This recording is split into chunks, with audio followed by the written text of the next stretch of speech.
Welcome back again. Continuation. So that day, he started banging on the door. He was acting like somebody who was into possession. He was acting like as if he was possessed or something is wrong. He started banging on the door. He said I must open the door. And me, I was also scared. I don't want to open the door. You cannot see somebody who is acting like that and then you go and open the door. I said, I will not open the door. He was banging. Me, I now opened the window small, so that in case of anything, make people fit be able to help me to call police. This man started banging on this door. This man spent 1 hour banging on the door, and my children were sleeping in the bedroom with me. I was telling him, please, the children are sleeping. He said, why do I have to let them to sleep there? I should bring them to their own room. As of that time, my children don't sleep in their own room. They don't even have a good bed. The other bed was a baby bed. My smallest daughter, Kiona, stopped sleeping in that very bed for a long time. And again, they like to sleep with me because they don't even like how their room is. Now that I have made their room, the children want to sleep in their room. They don't even want to come to my own room and sleep. Highest, they will say, Mama, can you sleep with us in our room? But if I say I will not sleep with them, they will sleep in their room without any complaint. Do you understand? But before, it will be a problem. So, and he knows the children were there. I said, these children are sleeping. These children are sleeping. Can you please leave the door for where? He tell me you're stupid. He said if I don't open the door, he will break it. He kept banging on this door. He kept banging on this door. He was pushing and forcing a way to open it. Me also, I was pushing and making sure he doesn't enter the room.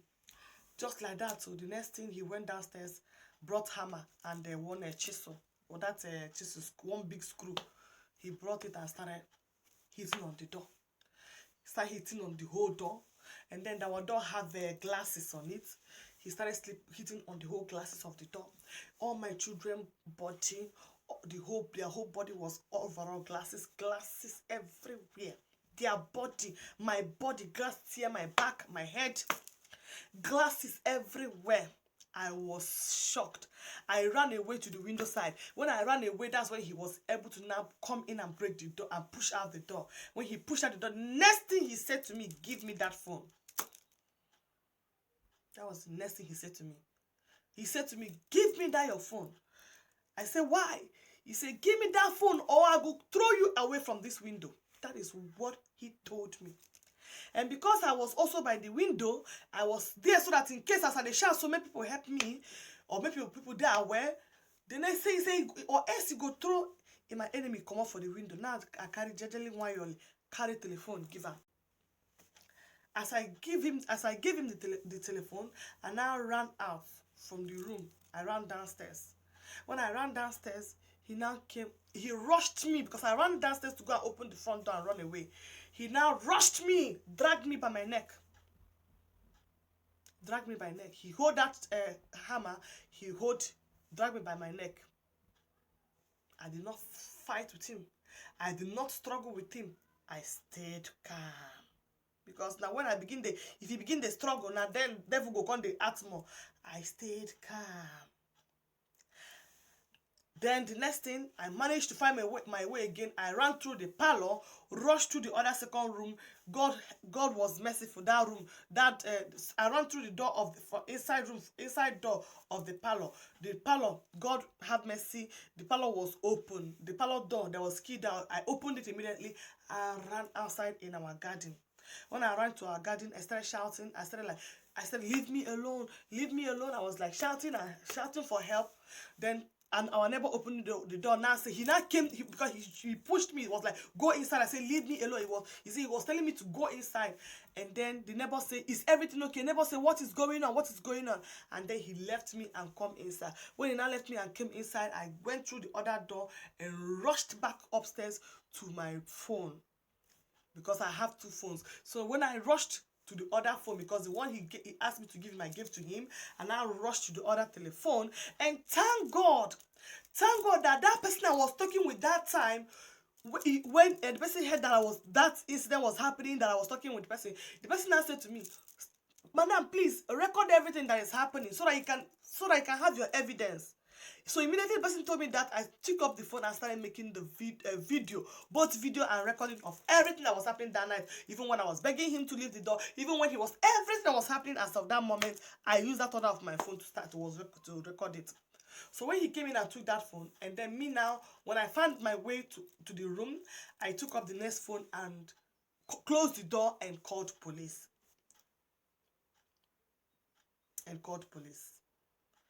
So that was how police came. And as of when police came, when all this incident was happening, my children were on the pool of glasses. All their body was overall glass. Heaven had mercy that these children, they did not move, because we went for a party and they were very, very tired.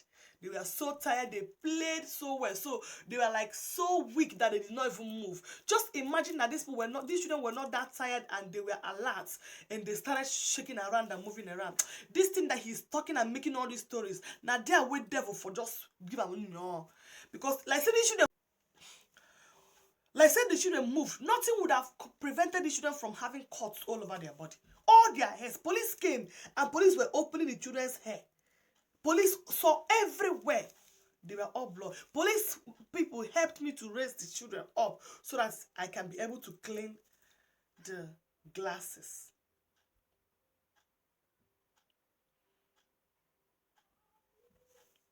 So when the police came, the first police set came, they saw everything, and then I took him away. When they took me away, it was like, you called police for me. You called police for me to arrest me. Like, seriously. If it's me who did that, you won't you call police? If it's me who broke the glasses, you even threatened me to call police when Bison I only talk with the talk. So if it was me who break glasses and did that kind of madness, you will not call police for me? And you were telling me that I called police for you. So I for just stay. For this country where you don't get papa, you don't get mama. Nobody. If anything happened to you, nobody go know. If anything happened to you, nobody go know. And that was how they took him away that day. And they told him not to come to the house for like a week, 10 days. After which, they find a way. They asked if it was okay for him to come home and all that. I said to them, fine. I don't have any reason not to say that he should not come home. All I'm asking is that he comes home and behave himself. So far he can behave normal, so far he doesn't cause any trouble, I am willing for him to come home. As of then, my lawyer, during that period, my lawyer sent him, because the next day I called my lawyer. And told the lawyer what is going on. So the lawyer sent a document to send documents to court. So before everything that he came out from that police state, which is in December, he received a letter to go to court in February. And in February, we went to court. So that February, he went to court and he brought so many evidences. Evidence upon evidence. So many things that this man was gathering against me, which I didn't know. So many things he was gathering against me to use to take my children away from me and push me out. So many things he was gathering, evidence upon evidence, that I have a group sex, that I talk about sex, that I do skincare, that I do so many things that for his mind, that is something is good enough, tangible enough to use to nail me. So many. A man that went to my diary, he saw a check document that my auntie gave me when I was in Nigeria.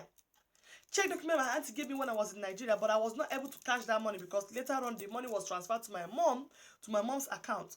But that check was still in my diary. This man went and brought the check, take a picture of that check that happened before I come to this country, in Nigeria. How does the check, he wants to tell them that I have money, or he wants to tell them that, but it's a check. The check does not show that this is a money in account. The name of the check owner is not, I am not the account owner. The money was issued into my name. No, I am not the owner. And it was issued, but was not received. Do you have any trace or any proof that this money you are trying to show the court that it was Like, he was bringing evidence of things that you'll be like asking yourself, like, are you serious? Is this the length that people just go and look for things to use against somebody? The time that somebody went to Nigeria, I wrote cream. I wrote some things that I want the person to help me to buy from Nigeria, all those creams and oils and all that. I wrote list where I give somebody, make it help me to bring from Nigeria. And the price, this man took a picture of that and sent them to court. Reason? I don't know. I made a video of how to boost up sex, how to boost up your orgasm on YouTube, and then I placed a thumbnail. This man went there, screenshot it, sent it to his lawyer. They brought it against me in the law court. That I have a I have YouTube channel that I am talking about sex. He brought a record of that one video that he said that it was the thing that I was talking with my friends, that I am talking naughty on phone or on group, or I don't even know what his intentions were. He brought it. Like, he went to my store, my one of the smallest room that I use then as an office, where I do my DIYs. I am the one that I learned how to make organic creams and all that to soap. I the one that make our creams in this house. I make his cream. I make my children's cream. I make our soap. I make all those things for our own personal use. You understand? And I also do tutorials on YouTube. This man went and screenshotted and snapped everything that I have that I used to make something. He snapped them, brought to court. Then this is what I do. I do this. What his intentions were, whether his intentions were to expose what I'm doing, or whatever his intentions are, I do not get it. And I asked myself, like, somebody, you doing what? This is the mother of your children? Like, what is your... Like, if you're bringing things that I do to bring it down, this is something that I do to take care of your children. You don't take care of your children. I take care of them. Do you understand? So, after he brought all those things, and we went to court now, after he had brought all his own evidences, they asked me questions. He said that what his interest is that they should give him the children and then give him the house. That he wants the house and he wants the children. So, they asked me, I say, what I want is my children. All I'm interested in is my children. If only I can get any place, even if he's in my car, even if it's permittable to sleep in my car, permitted to sleep in my car, that I have to take my children, I was willing to do that. I said, I would be fine and comfortable with that. That I don't have any other place to stay. But all I am interested in is my children. I am not interested in the house. So, the court now said, okay, that they will look into it and we are going to hear from them after 2 weeks.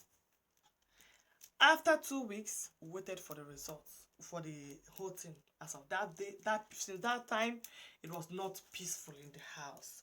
Trouble every day. He will curse me, he will stress me, he will push me. You know, that kind of a thing. Like, you see that somebody is trying to bring out, to cause you into trouble. Like, he was making some issues or some things that will make me to flare up, to become aggressive or something. There was so many things he was doing to me, but I just let him. I just like, God, please take charge. After that, 2 weeks after, we received a letter from the courts that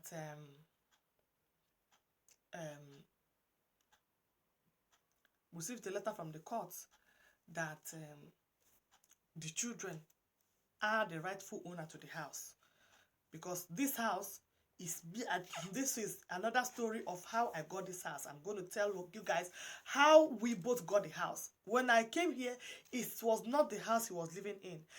He was living in another house. So me and him, I am the one that got this very house. Even as well, I was not the one that was paying for it, but I'm the one that got this house. This house was assigned to both of us. So now we have children. The children are the ones that have automatic rights for the house. So the court now had to look for which of the parents who is capable of taking care of the children. And that was why they now assigned the children onto me. Even there was a time I went to the people they call safe when he was making so much stress after that court, after the court have assigned the house to me. I went to the safe people to know if there's any other thing they can do. The safe people told me that it's either the two of us leave the house and will be coming to take care of the children 1 week after. That the children will be in the house. Me and him will only be coming 1 week. This person will come 1 week, take care of the children, and then go. Then the next person will come the next week and take care of the children. That's the only thing, the only option for us.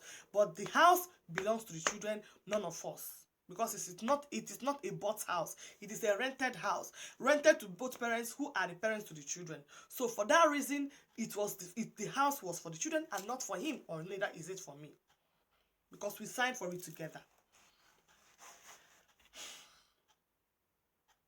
So they didn't do anything, and I had to stay for the house. But before then, I have to stay for the house, and he was staying in the house as of then. They told him to leave the house within 10 days, you know. And then I called him after the court had given me the house. I called him one day. I said to him, Papa Kosi, even though we have gone to court, everything is still in your hands. If you are watching this video to this extent, thank you very, very much. If you are not my daughters, because this story is for my daughters, tomorrow I want them to know everything that happened in this marriage. But if you have watched it to this extent, I really want to tell you that I really do appreciate you. It gave me joy to see that some people, they watch and then they call me and they say things they watched when I told about this, or they were relating to some of the things I was saying. Thank you so much if you have watched it to this very part. And then I'm going to stop this part here. The next one after this very video is the continuation of what happened, how he left this house, and how he said that I threw him out of the house and sent him under the code. You are going to hear how I threw him out of this house and sent him under the code when I gave him the opportunity for us to start afresh and for us to make things work out.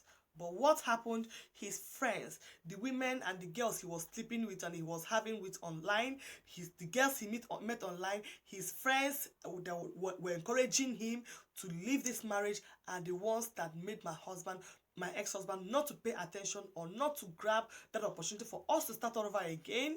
And he refused to work with me, or refused to make this marriage work out. And then he left the house. Thank you very much if you have watched this part. In the next video, you will see how I allegedly pushed him out of the house and sent him under the code. Thank you so much. I'll see you guys in my next video. God bless you.